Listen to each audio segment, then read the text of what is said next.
Hi everyone, my name's Joe, and since the beginning of the year basically, I've been working on a project with a client called Elsevier, who are a large academic publisher, helping them migrate their primary website, sciencedirect.com, onto the cloud from a legacy platform hosted in a traditional data center. So the reason they wanted to make this switch there was a number of problems with the existing site and the existing stack. It's quite old. The website is 15 years old-ish, maybe a little bit older, and it's built on C++. They had three main problems with it, really. One was they had too much downtime for their own standards, and time to recovery was too slow. They were not performing well enough from an end user perspective, so they regularly measure their performance against their competitors. And although they weren't the slowest, they also weren't the fastest. And they found it difficult to improve their performance on the legacy. And it was difficult for them to develop new features and even maintain existing features. Simple releases could take up to 6 months to prepare. So that made it difficult to adapt to changes in the market, and a 6-month feedback cycle from users it's not good enough when you want to continuously improve the product. So the approach that we took was a microservices-based architecture built in Java 8 and Dropwizard, and we decided to host it on AWS. There are a couple of things that AWS is really good for in this case. First of all, we were basically rewriting the entire stack in the new in Java, and so it was kind of a greenfield project. And Amazon gives you lots of services ready built that make the initial development much quicker. So, for example, things we're using are auto-scaling groups for recovering unhealthy instances, and eventually we'll also use that for auto-scaling to meet demand. We're using SNS and SQS, the kind of queuing infrastructure to asynchronously process various bits of data. We're using S3 to store content, application configuration, things like that. And we're using Elasticache for our caching clusters. The second thing is that in Amazon, APIs are first-class citizens. And that's really useful for us because it enables us to describe our whole infrastructure in code, and it gives us a lot of flexibility. So we're really embracing the infrastructure as code model. So everything from our networking all the way up to the application stack is described in code. We're using Ansible to provision our infrastructure and our resources on our instances.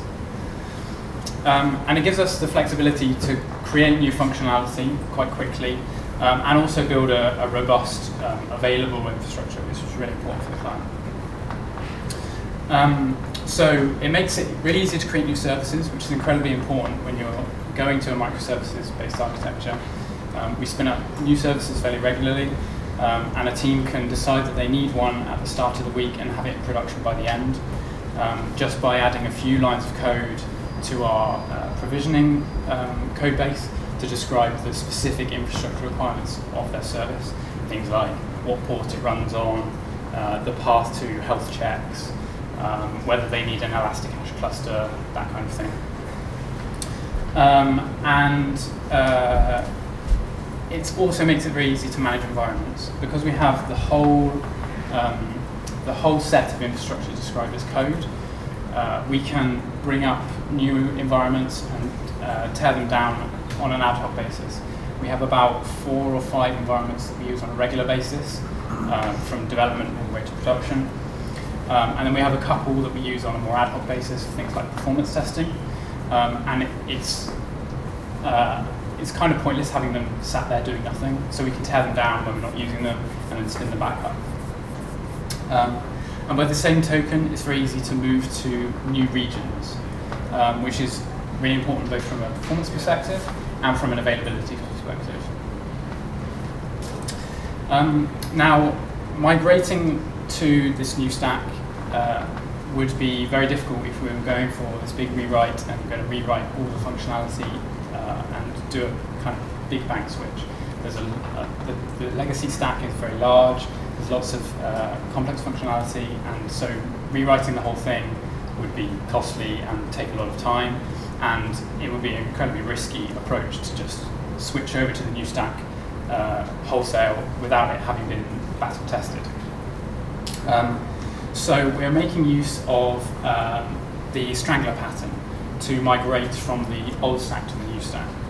Now the Strangler pattern involves developing a small slice of functionality on the new stack and then routing requests that come in based on characteristics of the request. So the diagrams here show the end users at the top hitting the front end of sciencedirect.com, and the front end is basically a router that directs between the old and the new stack. The old stack here is represented by the red square and the new stack by the green triangle. And then eventually, as we build more and more functionality, we can take on a larger percentage of the traffic and eventually strangle out the old stack and leave the new stack in place. Now, with one of the major requirements being availability, we have to think about failure quite a lot. And one of the main sources of kind of catastrophic failure that can occur is the fact that we're really beholden to AWS for providing our services. So if their services go down, then we go down. Dealing with that has been a challenge, but it is certainly possible.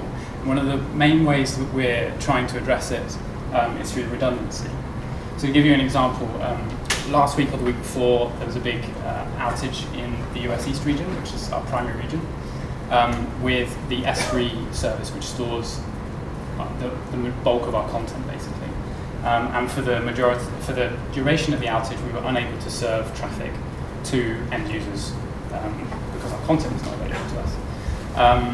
Now, fortunately, because we're using the Strangler pattern, any failures in our stack automatically get routed back to the legacy stack, so we didn't lose any user requests while the outage was going on. But obviously, eventually, that legacy stack is not going to be there to take the fall. And so we need to come up with a way of dealing with that kind of outage without just saying, sorry, I can't deliver your content. In this case, we're looking at having redundant stores of data. So we have multiple sources where we can go for the data. So if one is down, we can then fall back to a secondary source, which we're using Elasticache for part of that. And it's one of the reasons why Amazon is so good, because we can just spin up this service very quickly and start using it with very little overhead, operational overhead. Going multi-region really helps in this case as well. Generally, when Amazon have outages, they tend to be isolated to specific regions.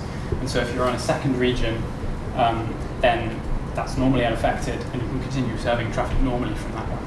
And having our infrastructure described in code, as I said earlier, makes it very easy for us to spin up in different regions and spread our traffic between them.